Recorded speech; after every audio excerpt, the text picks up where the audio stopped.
I'm so happy to be here with Zarah Kravitz. Zarah, thanks for taking time out of your day today. How's your day going so far? It is going really, really well. Thank you. Yeah, beautiful Monday here in Southern California. Nice and Yay. sunny, and it's been a little warm. It's a little bit of a cooler day today. We have some nice breezes coming through.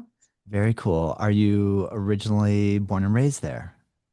No, I was actually born in New Jersey. And when I was 5 months old, my parents got call, this inner call to move to the Southwest. And so we picked up and we headed across the country with animals, plants, all types of things in a big van and moved to New Mexico. We landed in Santa Fe and I grew up in Santa Fe and Albuquerque. My parents eventually parted ways, and then I grew up in both, really, Albuquerque and Santa Fe. Very cool. When did you go to San Diego? Ooh, many, many years later, I ended up here because my sister, she's still here, and she at the time had been here for over 20 years, and she had had a baby, and I was going through a whole transformational moment in my life, and our mother was also diagnosed with pancreatic cancer at the same time, so there was a lot of shiftings and I decided to come back to the US. At that time, I was living in Colombia, South America, actually. Very Um, cool. yeah, so made my way here to San Diego. I didn't think I would stay, but I've been here for about 6 years. Very cool. Mhm. And you are an Ayurvedic practitioner and also a yoga practitioner and teacher. Which came first? Yeah. Oh, well, that's a great question. I think that both of those pathways and doorways and journeys came from the same root. And that root was me really deeply questioning food and diet and nutrition at a very young age, and partially sprouted from my stepfather going on the Atkins diet. So he was eating a lot of meat, and we had a lot of animals. We had a little mini farm at the time. So we had chickens and geese and sheep and goats and horses. And it was at some moment we had pigs. We never had cows, but we had all these beautiful animals, and I was developing strong relationship with all of them. And I didn't, there was some disconnect for me. I was like, we're eating all this meat, and then we have all these friends and animals out there in the barn, and I'm feeding them and developing relationship. And but that relationship is not full circle, right? We're not processing these animals, but we're eating these other animals. So I went into a deep inner quest, I think, at a very young age. I was about 13 years old. My older sister was also already a vegetarian, so she influenced me. And I basically decided I was going to be vegetarian, and I didn't really know what to do or how to do that. But that kind of took me into many different pathways and exploring different diets, different nutritional pathways, and that eventually took me to, this greater quest of health and well-being and how to really yeah, how to take care of oneself and in all the ways. And I feel like yoga and Ayurveda give you that wholeness and that the fullness of what that really is. So I had heard about Ayurveda for a long time, but I ended up studying yoga first. I found Dharma Mitra first, actually. And that he Dharma loves to joke about, food, and he loves to talk about, pizza, a little bit of mozzarella on the pizza. At the time, we were all vegans and drinking a lot of green juice, and I was going through a lot of a deep fasting cleansing period. And Dharma taught me a lot about nutrition and just prana in general, pranic rich foods and how that affects practice and the mind. And that led me to study nutrition at the Institute for Integrative Nutrition, which is a beautiful course on very whole mind, whole body thinking about nutrition and how to feed ourselves well and take care of ourselves in that way. And that eventually took me many years later down to the pathway of Ayurveda. It's always an interesting question how these things evolve when they come up and when there's like that next step to say, oh, okay, I'm ready to study this or I'm ready to deep dive. Yeah, yeah. Yeah. Like meaning maybe you had come across the terminology of Ayurveda, but then from that point to the time that you started to study it more intensely, a few years had gone by. Yeah, so at the Institute for Integrative Nutrition, well, in the Dharma yoga training, we got like this little teeny tiny, something. A little seed was planted, and also a seed was planted in my earlier years because I grew up in New Mexico, and the Ayurvedic Institute was birthed in Santa Fe, New Mexico. Dr. Ladd started it there, and then he moved to Albuquerque because he actually saw Ganesha in the mountains. And the darshan of Ganesha was like bringing him to Albuquerque from Santa Fe, about an hour south. And so he landed in Albuquerque and birthed the Ayurvedic Institute there. And they were there for about, I think, 35 years, something like that. And then they moved recently to Asheville, North Carolina. So I had grown up in the same place of the Ayurvedic Institute. And what did we suffer from in New Mexico? Bloody noses. Because it's very dry, very, very Vata aggravating weather.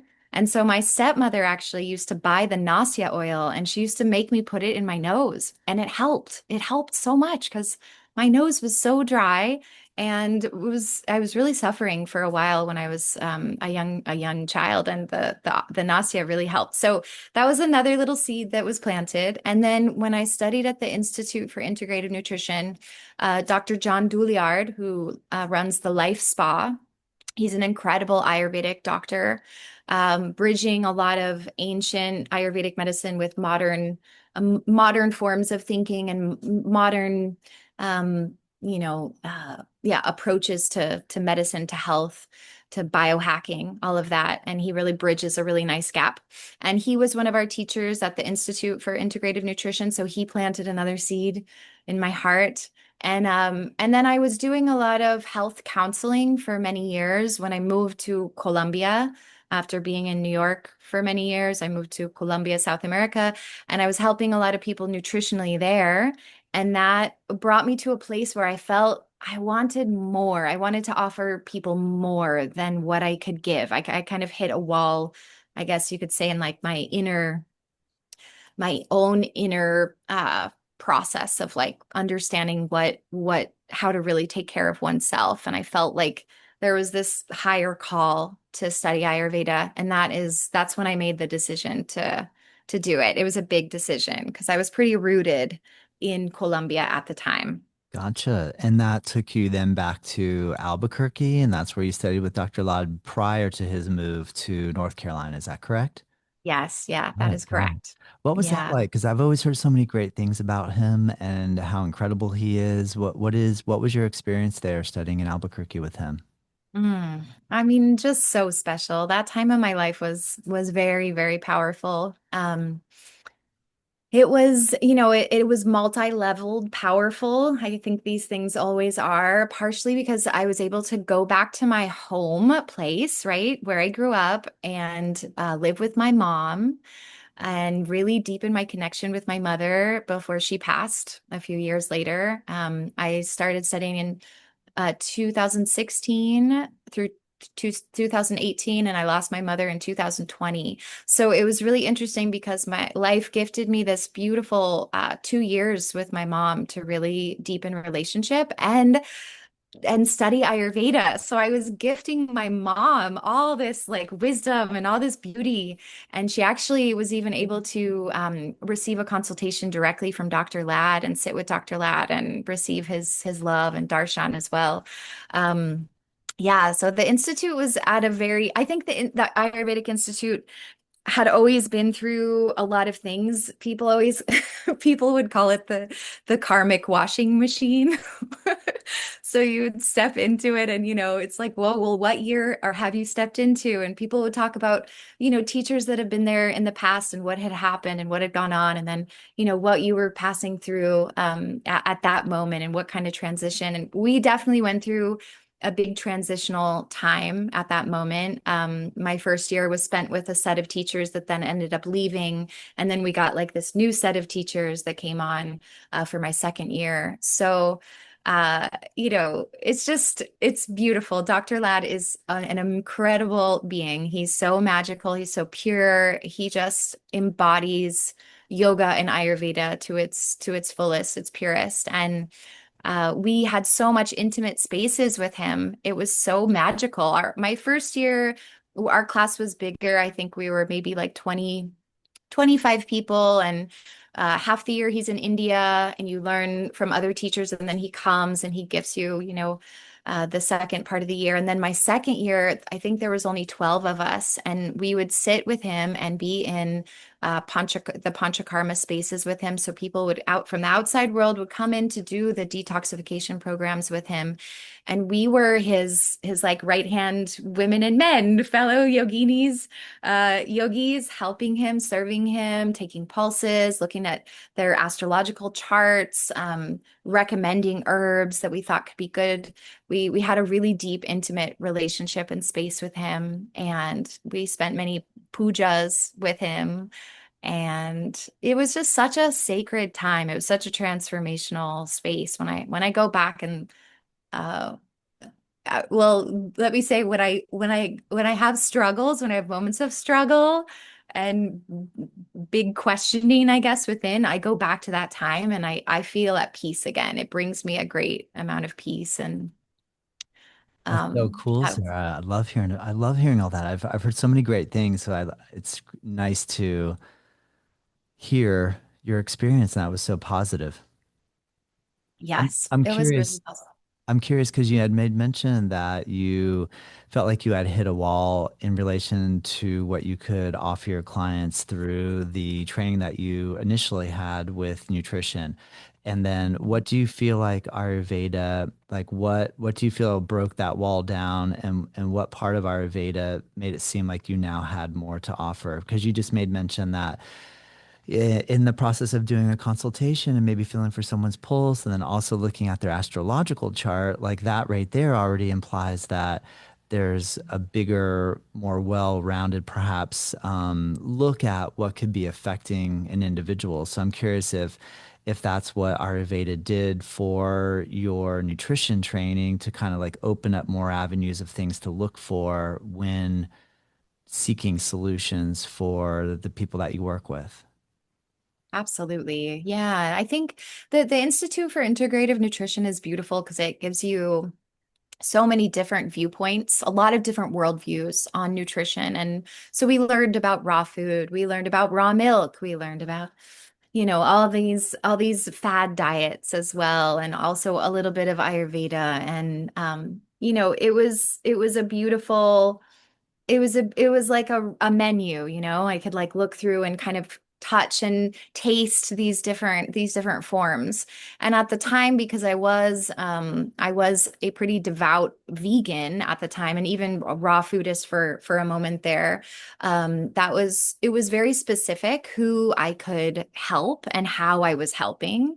And I was kind of taking people down that road, like I realized, okay, well, I can help people make the transition into vegetarianism, because my transition it was rocky. It was like junk food vegetarian full on for several years. So I decided I could help people make that transition.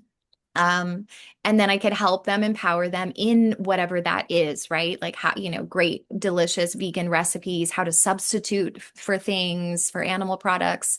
Um, yeah, and just how to be in the kitchen a little bit more, and be a little more fluid and open, instead of, buying all these processed vegan things that are plentiful on the market these days. So I think that was kind of my avenue for a long time. But at a lot of many times I would receive clients that were not vegetarian, and they didn't want to become vegetarians, and I felt like it was hard for me to help them, even though I wanted to help them, and they were there and they wanted a more holistic approach. And it was yeah, it was hard. There was something inside me that was calling me to just be able to kind of embrace a bigger, wider worldview and understanding of the wholeness of humans. And I love the way Dr. Lad explains it. He says we are whole, holy beings, right? So whole as in WHOLE, like we are whole, we are mind, body, soul, spirit, right? We are that Trinity. And we are also holy, we are divine, we are sacred, we are precious. And I think that when I had this higher intuition and calling to study Ayurveda, I think my soul, my spirit was calling in a bigger something to help people with. Yeah. Yes. And yeah. Does Ayurveda build accessibility for those that are choosing not to be vegetarian? Does it take a wider angle and say that there are situations where some people benefit if they choose to not be vegetarian? Is that true? Yes, most Yeah. definitely. Got it. Yeah. Got it. Yeah. And I actually personally moved out of my vegan phase.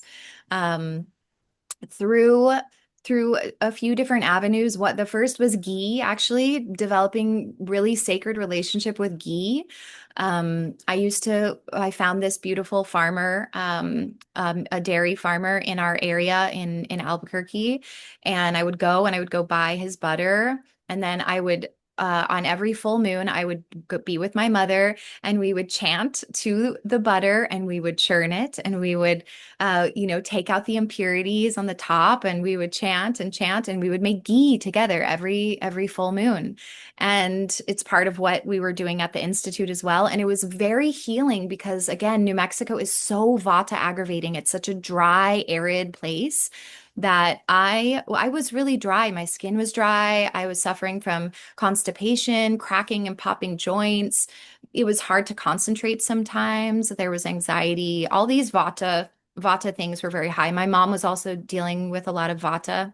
And we started eating this ghee that we were making and praying to, and it was incredible. I mean, both of us felt the difference. We felt the difference in our digestion, our mind, our energy. And that was my first doorway entryway into incorporating more animal products and seeing the divine medicine actually of them and really, really taking them in and doing it very consciously and carefully. Nice. Yeah. Amazing. Can you, maybe if I'm someone who has never been around the yoga world and I hear someone saying that they're chanting and praying at the time that they're churning butter. And then maybe my first dismissive thought would be, oh, this sounds a little bit wacky. What's going on? So if you could help me understand why you would do that, like, is there a way you could explain that so that if I am listening and thinking, what in the world is she talking about?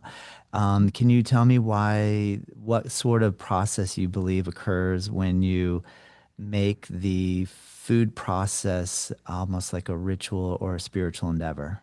Mm. Hmm. We're living in such a toxic world, such a toxic time. I mean, maybe, I always reflect on this, like maybe it's always been toxic. There's always different levels of toxicity, right? Obviously, Good the question. yogis, the yogis knew something. They knew something deep that purification was essential, is essential, right? An essential part of life, purifying objects, purifying spaces, purifying our bodies, purifying our minds, purifying our hearts, purifying our relationships. I think that there's something really important there that we all can connect with, right? And so chanting and having some sort of ritual really ultimately is purifying it, bringing a different consciousness into that thing because everything has its impurities and even though we were choosing really, really high quality butter, it still needs to be purified, just like everything else. So I think it's just really simple. Like purification is essential. And when there is some sort of pre-purification that happens, you're going to receive that medicine as a deeper form of medicine. And Yeah, I always think about all these special medicated ghees that are used in Ayurveda, and I've heard that some of these Vaidyas, some of these wisdom keepers in India have ghees that have been there for 500 years, right? That have been just sitting there, full potent, very, very, very potent medicines that are there and ready for whatever patient is going to come and receive those medicines. So, and they're potent because they've been purified. So I think that would be just the point to help someone understand. That's cool. I really appreciate that. What can you explain a little bit like the idea of a medicated ghee? So you're saying that the ghee has been different herbs or plants have maybe been infused in it, or are you saying that the specific mantra that's chanted at the time of the making process is what gives it the medicinal quality? Both, most certainly. On the subtle level, the mantra, the intention. On the physical, gross material level, so we have a few different forms on how to infuse ghee, but one of the main forms is we make a decoction. So it's either made with specific herbs or leaves or even spices. You can do it with spices and you boil that down from 16 parts down to 4 parts. So it takes a while. You really, really get it to boil down. So it's a very condensed and purified form of that herb or that spice or whatever you're using, right? And then you take that and you give it to equal parts ghee. And then you cook that together and you cook away all the water. And once all that water is cooked into that ghee, what is left is the herbal decoction and full fat, full fat. So there's no more water, right, in there. And then it's actually room stable. You don't have to put it into the refrigerator, which is why these Vaidyas have had these ghees for, years and years and even Wow. 500 years. Wow. When you see ghee in the refrigerator at the supermarket, no, it is not essential. It does not need to be in the refrigerator. It's actually a shelf stable oil, just like coconut oil or tallow or any of those. And if they have some sort of infused spice or herb or whatever that is, they're going to be probably a different color as well, either red or green or brownish or even yellow. And they're very potent, very potent. Yeah. Amazing. That's so interesting. It's funny because I remember when you saying that when you were 13, you had that sort of philosophical questioning going on of like, I love these animals, but yeah, we're eating these animals. I'm not really sure what to make of all this. I remember when I was in high school, I read Diet for a New America, and that was my first kind of real heavy look at like slaughterhouses and where our food comes from. And so I switched over to being vegetarian and then went to being vegan, but I also did what you said, became a junk food vegan, like I lived on peanut butter and jelly sandwiches. So I'm curious if I'm listening and I've never explored the concept of, or even if I just use the word vegetarian and I don't use the word vegetarianism and I think more like I want to eat healthy living or healthy eating, holistic living, what would be a recommendation? I know everybody's so different, and so you would want to consult with each individual, but what are some like key basic tools that you think I could implement or we could implement to start to just improve our appreciation for food on a small level? Hmm. For a vegetarian or non-vegetarian or both? I guess both. I guess maybe I'm thinking like maybe there's little small things that we could do because sometimes it feels like, oh, it's going to be such a big shift. I'm doing what I'm doing and this new idea, it's a good idea to eat healthy, but I don't want to give up the things that I'm already enjoying and how am I going to make this whole process happen? Are there little tips or tricks that you found work for helping people to make subtle shifts gradually that can then add up to being a big shift? Yeah, yeah. I mean, it's such a deep question. And, I think it's been one of the greatest questions of my life. And I love it. I still question it. I still wake up. What should I eat today? How should I serve myself? I think I love Ayurveda's approach to we are not just what we eat, but we are what we can digest. So I think a lot of us really suffer from digestive issues and problems. So maybe we're eating foods that we love and they are so delicious, but maybe they're not actually serving our digestive tracts, right? Maybe we're suffering afterwards from fatigue or bloating or gas or constipation or headaches, or the list goes on and on. So I think oftentimes when we have some sort of health problem, that helps us, that's the inspiring push to do something different and to seek something different. And if we're not necessarily feeling that, it can be challenging to want to change, because why should we, right? Well, things are looking good and feeling good. But I think what I try to guide my clients first and foremost, and oftentimes people do come to Ayurveda when they're like at their last straw. They've tried this, they've been there, they've done this. They're like, I can't do it anymore. Help me. And I'm like, why didn't you come to Ayurveda a long time ago? This is preventative medicine. We want to prevent all these things that you've been through, right? Um, but really, I think the biggest question is just tapping in. How do I feel? How are my foods helping me feel good? Are they serving me? Do they help with my work? Do they help, give me energy? Do they cause digestive distress? I think those questions, those self-inquiry questions and connections will help naturally build a greater sense of relationship with what we're putting in our body. And that alone will begin to kind of inspire some small little changes.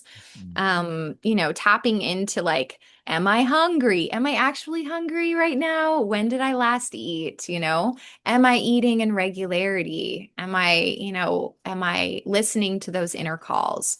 Am I am I hydrating enough as well? Am I overly hydrating? It's like you said, it completely depends on the constitution always with Ayurveda, and that's the most beautiful approach because we are all so different. We all need different things, but we all do have this daily ritual or relationship that we wake up to saying, okay, how am I going to serve this body, this temple, right?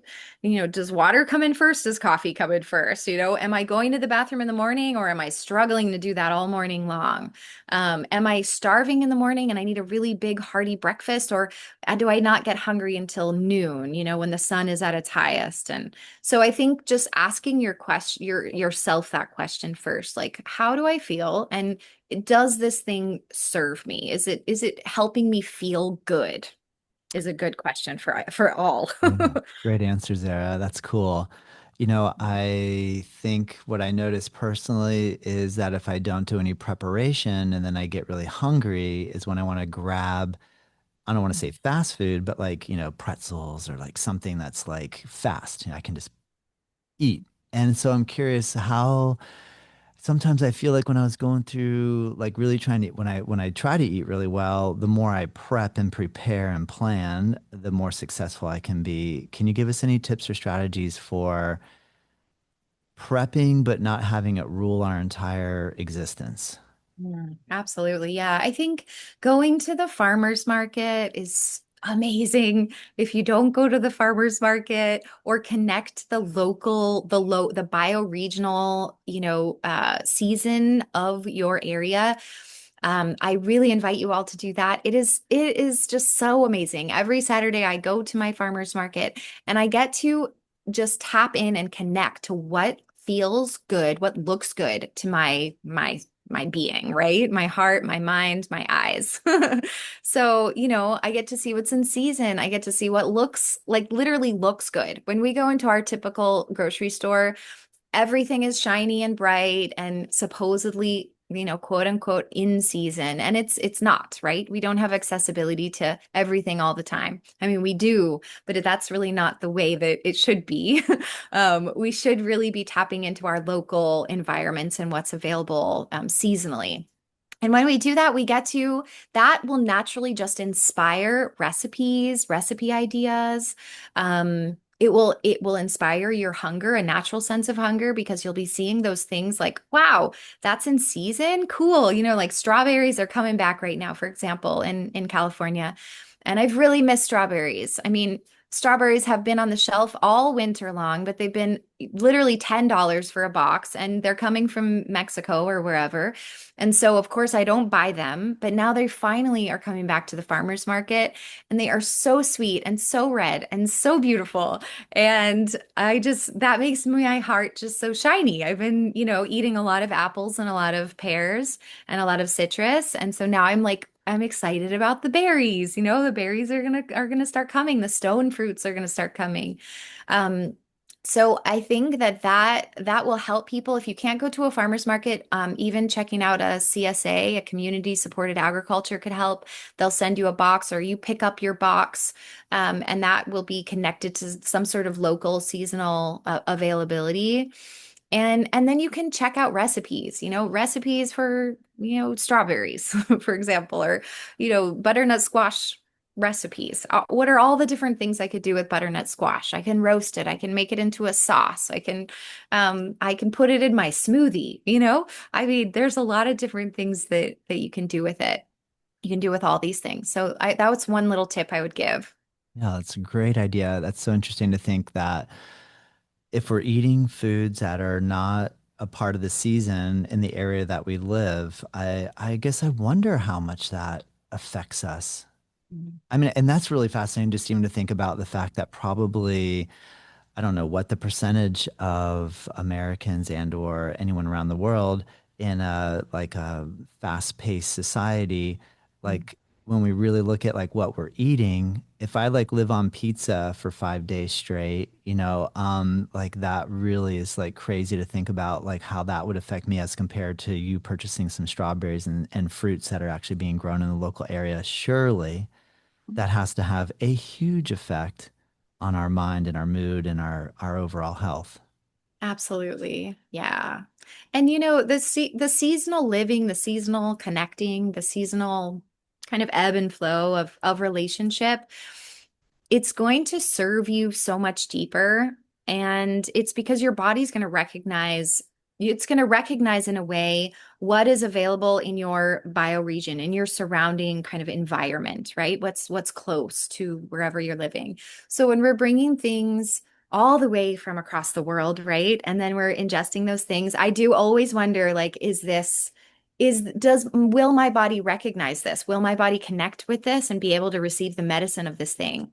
And I think this is a big question for Ayurvedic herbs, for example. Like, I'm going to order that herb. It's coming all the way from India. How is it going to serve me? Is it really good for me? Can my body actually digest it?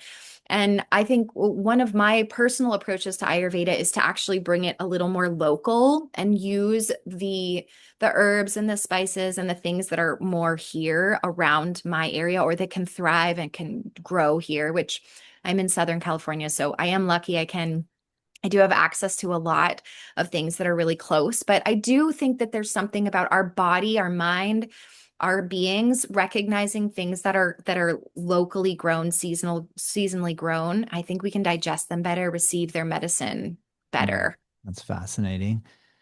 I noticed, Sarah, that you offer women who have just given birth a service of providing food for them. Can you tell me a little bit about how that part of your service has come to light and how what your method of offering that to people is?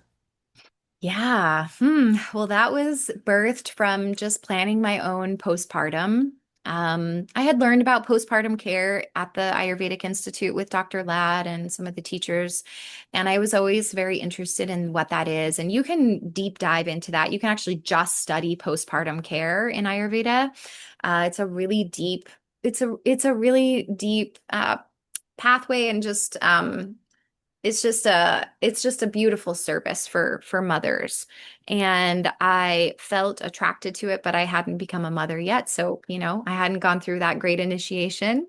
And then when I got pregnant, I was actually more than organizing and planning for my birth. I was organizing and planning for my postpartum because I knew that was really important according to Ayurveda. And I knew I needed to understand what I needed to eat, and belly binding and oil massages and just all these different things that I could help myself with postpartum. And I was really, really glad that I did that. And I probably could have called in maybe like one specific person that could have cooked for me. I had a lot of different people. I had a meal train and I gave people recipes to cook and they for the most part followed it and offered and it was beautiful. But I didn't have one specific person cooking for me. So then, many months later, a dear friend of mine who also studied Ayurveda got pregnant and said, "Hey, can you cook for me postpartum?" And I said, "Absolutely, yes." And it was kind of my first moment to step into that role for the first time and understand and kind of plan it out. And so I cooked for her postpartum. And at the time, it was really hard to cook with my little one. I think he was about 10 months at that time, and it was just very hard. It was comical. Just trying to cook with a little wee one who's trying to walk, crawling everywhere, getting into everything. You don't want them around hot stoves and, ghee sputtering everywhere. So it was very comical, and I just gave it a rest. And then many months later, she approached me again and she said, "Hey, would you mentor me? I would like to start this postpartum nourishment business." And I said, "I don't want to mentor you. I want to do it with you." And so we birthed what's called Mama Rest, and we've been going for about 6 months, and it's been really fluid. We already had a lot of moms that were ready to give birth, and we decided yeah, let's just offer them this beautiful service. And so we cook for them daily. And we bring them these beautiful Ayurvedic meals that are cooked with intention and very, very specific according to how postpartum goes. So it's different if you've had a surgical birth or a hospital birth or an early, preterm birth. Like there's all these different things involved. When mothers are having trouble with their milk coming in, we help support them in that way. And we, give them daily teas, and all the food is very digestible and sweet and healing. And it's a beautiful, beautiful offering, beautiful service. And Amazing. it's just starting to kind of grow. You're the first person that I've met that has this idea, but surely it's happening somewhere elsewhere or Mhm. not. What are you noticing? Do you have any competition?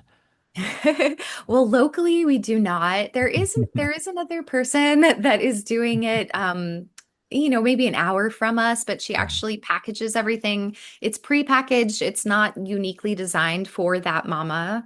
So that's one difference. And another difference is she freezes them and then she sends them, which is actually not very Ayurvedic because we try not to freeze food. It kills the prana, it kills all that vitality.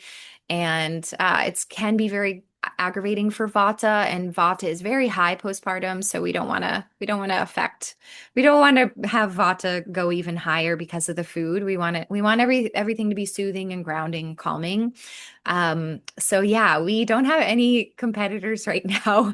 If anything, we wish that we had like 1,000 more goddess arms to to cover all the bases. I'm thinking it'd be challenging to cook and then have someone deliver it and then have that each meal specific for each person. How are you managing all that? Yeah, it is. It's a lot. We do a little consultation before they give birth. Hopefully, it has happened where they've given birth early and we haven't done the consultation yet, and we don't know if they have allergies. And we're talking to their spouses, like, how are they? What's going on? What is she like? What is she not like? Um, but in general, we try to get that consultation in so we have a good idea of their likes and dislikes, and any allergies or anything like that. Although we don't really use any gluten. The gluten is very little, and we don't really use anything that could be inflammatory. We don't really use any tomatoes or peppers or things like that. Nothing is spicy.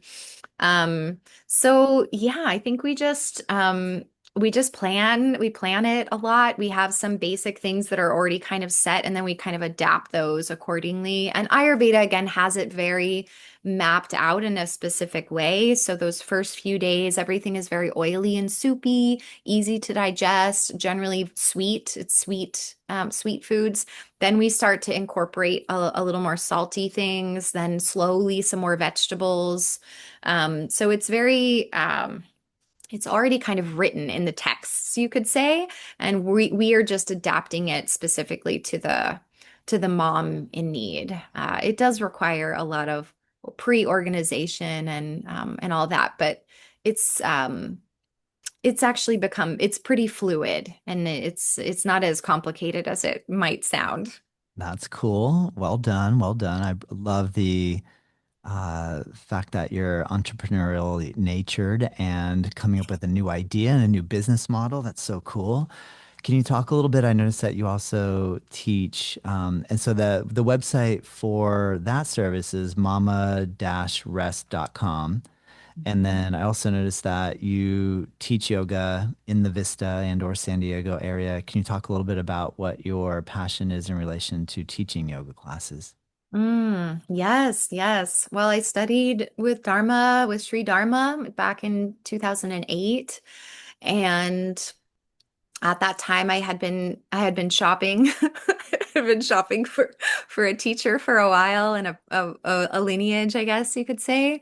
And I was in New York City at the time. I had gone to college there and I was an actress and I was struggling with my health, you know, being a junk food vegetarian and it was just it was hard to be in New York City and I had a little moment where I ended up in the hospital with a kidney infection and that was a little bit of a wake up call to say, okay, I need to do something differently. So I started serving this yoga studio so I could take classes there and I would help them and I became the receptionist and that helped me kind of shop a little bit more and find all these different teachers. And one day, a Dharma yoga teacher came and I took his class and I said, "Who is your teacher? I love this practice. What is this?" He said, "Oh, Sri Dharma, Sri Dharma." I said, "Oh, okay. Well, I gotta go take class with this Sri Dharma." So I finally went and I remember walking up the stairs. The first level was a bagel shop. The second level was a salon. So it was like bagel smells and then like toxic, hairspray smells and then incense. Third floor, incense. I was like going for the incense. Get up to the top floor. Dharma wasn't even there. The room was packed. Everyone's warming up, sweating already. Class hadn't even begun and everyone's sweating. And I just knew. I walked into that space and I said, "Oh, this is it. I'm home. I found it. Beautiful." And Dharma came and I did the teacher training right away. And I did not want to teach. I just wanted to learn, really. I just wanted to deepen whatever that internal call was. And then a dear friend of mine said, I have a job for you. It's at a gym." I said, "I don't want to teach yoga at a gym." He said, "Yes, Sarah, you're going to teach yoga at this gym. They need you. They need you." And I'm like, "What? They need me? Like, I don't know about this." He said, "You're going to teach there." So I graduated and he said, are you ready? The class is, on this date, whatever." So I go to the place. I'm very resistant. It's a gym, it's on the bottom floor in of course, a mirrored room. It's dark. I'm like, okay, I'm gonna turn these yogis into Dharma yogis. And it was really funny. It was really beautiful. Actually, I taught there for a long time and I met the most beautiful people and I introduced all these people to Dharma yoga who ended up, going to take class directly with Dharma, of course. And yeah, it was really special. It kind of initiated me into the whole yoga teaching world and I've been teaching ever since. Um I ran a little home yoga studio in Colombia, South America with my old partner and we really wanted to bring Dharma yoga down to South America at the time. It had already been brought down a lot through another disciple um oh my goodness, how am I forgetting his name? That's so terrible. He'll come to me. Yeah, Andre Ram. there it is. Pardon. Good job. Good job. Pardon, Andre. I love you.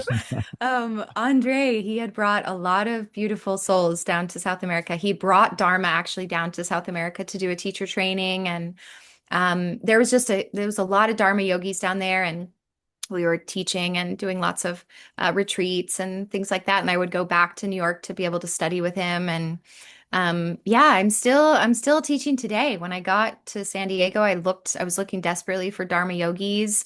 Eventually I found Rob, and he had just opened his studio in Carlsbad Village, Yoga on State. And then COVID hit, and it was quite a time. My mother was also getting ready to leave her body at the time, and it was just it was a lot. There was a lot of shifting parts. I also met my husband, my partner at the time, so there was just all these different things moving, swirling in my life. But I'm so grateful for Yoga on State and for Rob Mendez and just the community that we've built. We just celebrated our 5-year anniversary of doing kirtans there. My husband Trevor is a kirtan Bhakti lover and guider, and yeah, we've been doing kirtans there for 5 years. So it's Nice. been it's been a beautiful community that's been birthed, and is just yeah, it's our family, it's our home away from home. Very cool. Well, that's Yeah. awesome that your husband is into it as well and Yeah. a lover of yoga and music as well. Yes. What have you noticed with the challenge of attempting to get people interested in practicing bhakti yoga and or kirtan and singing? Mm. I mean, I think that there's just people have a lot of resistance to singing in general, right? Like that we always judge ourselves immediately. Oh, my voice, it doesn't sound good. Oh, and then you add it's in Sanskrit. Oh no, I don't know how to do that. I can't do that. Um, so, we just invite people, and just hopefully that they can even just sit there and receive it. I think eventually they start kind of humming the tune or the melody, and then they start expressing through song, and they realize no one can hear them sing, and it doesn't matter. That it's really just what's coming from their heart. And it's such a beautiful experience to sing in community, and especially when you're singing the divine names, it's even more potent. And I mean, you're literally like activating your entire body. Your whole body is buzzing with the mantra, with the sound. And it's a really powerful practice. How It's been a many? really Yeah. Oh, it's cool. How many times a week do you guys offer that? We do it every 2 weeks. Got it. Yeah. And what day and time? We do on Fridays from 7 to 9. Yeah, At every other PM? Friday. Yeah. 7 in the evening? Yeah, 7 in the evening. Very cool. Very cool. Yeah. I first got fully in love with it because my teacher Tim Miller, who also had a studio right there in Carlsbad and in Encinitas, would sing the Hanuman Chalisa every Tuesday morning in his studio. And I fell in love with it, and big groups would show up. He would get 30, 40, 50 people in there all just belting it out, and the energy was incredible. So I bought a harmonium at the Self-Realization Fellowship there in Encinitas. And then when I came back to Florida, I thought, you know what? That's it. I can do this. So I memorized the Hanuman Chalisa Mhm. and started playing it every single Tuesday at the same time he did, because I thought maybe there was some magic in that. And sometimes it's still just me and two others that are still doing it every Tuesday, and I just thought I'm in awe at how he was able to cultivate that. Like, I mean, it just there's something about it where I just thought it seemed so easy for him to do, and I'm finding that it's a little more challenging. So I'm loving hearing your story that you guys are consistent every two Mhm. weeks. And then obviously it comes from the passion like of your husband, if he's really into it. Like there's a certain level of like how passionate the people that are leading it Mhm.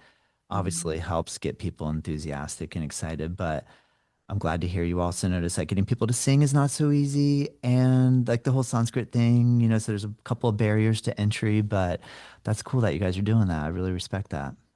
Absolutely. It's so funny. That's how my husband also entered into his bhakti path, was with Tim Miller and Oh, the Hanuman really? Chalisa. Oh Yes. man, I wonder if we bumped into each other. I know. I That's know. really cool. What is his name? You don't mind sharing, do you? Trevor. Yeah, Trevor Arthur. All right, cool. I'll look in. Yeah.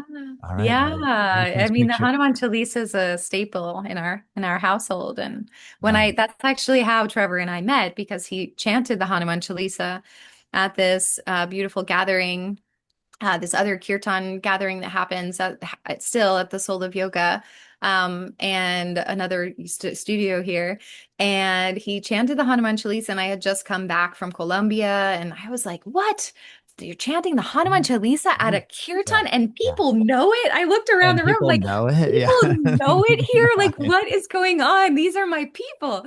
And so I went up to him afterward and I said, "Oh, thank you so much for offering a chalisa at a kirtan. That was so magical." He's like, "Yeah, absolutely. Do I know you?"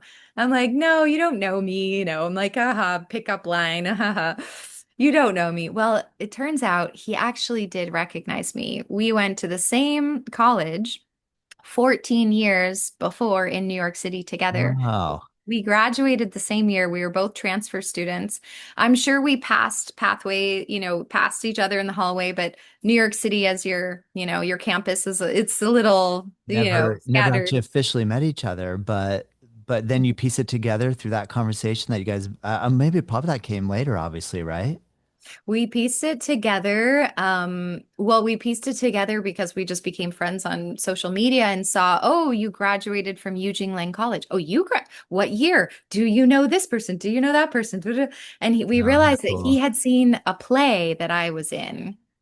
And my picture was on the flyer, and the flyer was on his refrigerator for a long time because his roommate was also in the play. So he actually did recognize me because of the play. He had seen the play, and he was very moved by the play, I guess. And life is so funny. And then That's here we so are, cool, Zarah. Oh my 14 gosh. years later, and Yeah. because of the Hanuman Chalisa, brought us back together. Yeah.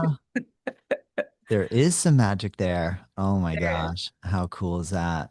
Yeah. Oh my God. I love hearing that story. Thank you, Zarah. Oh my gosh. That's awesome. Yeah, it's a sweet love story. How old is your son now? He'll be 3 the end of May, so he's almost 3. Yeah. Amazing. Yeah. Just getting into so much activities, right? Oh Oh my my goodness. gosh. Yeah. 3. That's Yeah, such an active state. it is. His consciousness is just like every day, expanding new words, new awareness, new sense of awareness. It also just even in his physical body, like what can be done on certain days and what's discovered on other days. And it's incredible just to What watch is his growth. what is something he said lately that totally caught you off guard and made you like be like, "Oh my gosh, that's incredible that you just said that." Oh my gosh. Well, every day, I mean, every day every day he blows my mind away. That's cool. That's cool. Yeah, Uh, goodness. I think one of the cool things personally, having children and watching how they learn language, like the conglomeration of words and the hilarity of how words would be pieced together and it made sense, but if you didn't know them and you didn't know how they would have gotten that, it would sound so funny outside of the context of the situation. But it's watching language development is like for me was really exciting. Yeah, it's incredible. It's It so is. special. It It is. really is. He started talking at like 2, so it's been coming. It's been coming for a while. He's quite advanced, and he's even reciting quotes from books we read, which Nice. is Nice. pretty impressive. And Yeah. we're quite inspired by Dr. Seuss these days, which, as you can imagine, can create a lot of like zany talk, Oh yeah. Heck a yeah. lot of a lot of rhyming and a lot of a Nice. lot of silliness. That's so cool, Zara. Amazing. How many kiddos do you have? I have two. I have a 19-year-old son and a 12-year-old daughter. Oh, beautiful. Yeah. Oh my Yeah. gosh. Yes. My son is in college now. And when my son was 3 years old, I just didn't think it would, it's just not going to happen. So it's incredible. All the changes and evolution that occur. Oh boy. Well, oh my gosh, Sarah, I am so honored to have this opportunity and to meet you. I love hearing how passionate you are about helping people through healthy eating, healthy living, through yoga practice. I really am, I just thank you so much for sharing all these stories with us. Is there anything that you feel either we didn't touch upon or some words of wisdom that you would like to leave us with? Yeah, just one last little project that has been developing over the years is a cooking course that my friend and I offer. Before we actually called it the Sacred Vedic Cooking Course, based on, of course, with the principles of Ayurveda to guide us through. And then we both became moms, and we've just been through so many evolutions, and we both have this deep inquiry and question into what do we eat and what makes us feel good, and how can we serve ourselves nutritionally? And so we've kind of rebirthed the program. It's now called The Living Kitchen. And it's very much our approach devoted to our both of our life's work and our approach to staying very bioregional and seasonal, and how to bring that into your kitchen, into your own living kitchen, and allow your kitchen also to become more alive and real and like this living, beautiful entity that is breathing and pulsating with you and adapting and adjusting as you adapt your own food choices and dietary inclinations. So yeah, that is called the Living Kitchen. And we have an only online option, but we also do invite people that live in the area to join us, which would include some cooking classes, of course, and some gardening and connecting with the earth as well. Oh So man. yeah, you'll have that. You can put that in the show notes, and they can visit the website for more information. Yes, absolutely. So in the description, you can see that's on the jennygriffith.com website. If Yeah. anyone is interested that lives locally near you in postpartum Ayurvedic cooking, that's on the mama-rest.com website. And then if anybody wants to practice yoga with you and or go to Kirtan with you and your husband, Mhm. that's on the yogaonstate.com website. So I will put all those links in the description, and then I might as well just add your Instagram handle as well at Zarah Kravitz. I really enjoyed looking at all your photos, and you look really happy and like you're having a good time doing it. So Yeah, kudos. thank Yeah. Yeah, I'm a pretty positive person in general. I have like that loving mama energy to me. And I do want to, I know the effect of positivity and light and smiles. So I'm always trying to like smile and bring some light into people's lives and hearts. If there's anything that needs to happen right now, it's that. So, Yes. just Yes. remember to smile. That would be my one one Yes. little word of wisdom. Just smiling for yourself feels so good. Smiling for others to others feels good. When someone like cuts me off on the highway, I usually I'm not like a negative what is that word? Road rage. A road rage. I do not have road rage at all. I actually generally try to smile at them. Like I give them a big smile, like, "Oh, really? You're gonna do that to me? You're gonna do that to this?" Give him some Um, thumbs up and a peace sign yeah, and like, yo, I love you. hey, Yeah. exactly. They're Yeah. probably like, So, what? What? Is she for real? Like, is she no. actually? Oh my gosh. I hear you. Yeah. Well, if everybody in the world did that today alone, maybe we would have less war, but let's not even try to solve that problem. Let's just keep enjoying some good food and good vibes. Yeah. Yeah. Yay, Yeah. Zara. Well, thank you so much. I can't wait to next time I get a chance to visit California, I'm going to look you up and come visit. So maybe Yes. think some Hanuman Chalisa. That would be incredible. Yeah, absolutely. Um, On April 1st, everyone should be chanting. It's Hanuman Jayanti. We're yeah. actually going to host an event at Yoga on State for Hanuman Jayanti, and we're going to chant it 108 times. It's going to probably take Yeah. us about, 13 to 16 hours. Does that We, coordinate? Does that coordinate with a full moon? I know the full moon is March 3rd. I wonder if it actually lands on April 1st. I'll look that yeah. up. Yeah, we'll have to look that up. All right. Yeah. Cool. Yeah. Yay, Zara. Thank you so Yeah. much. Thank you. Thank you, Appreciate Todd. it. It's a pleasure.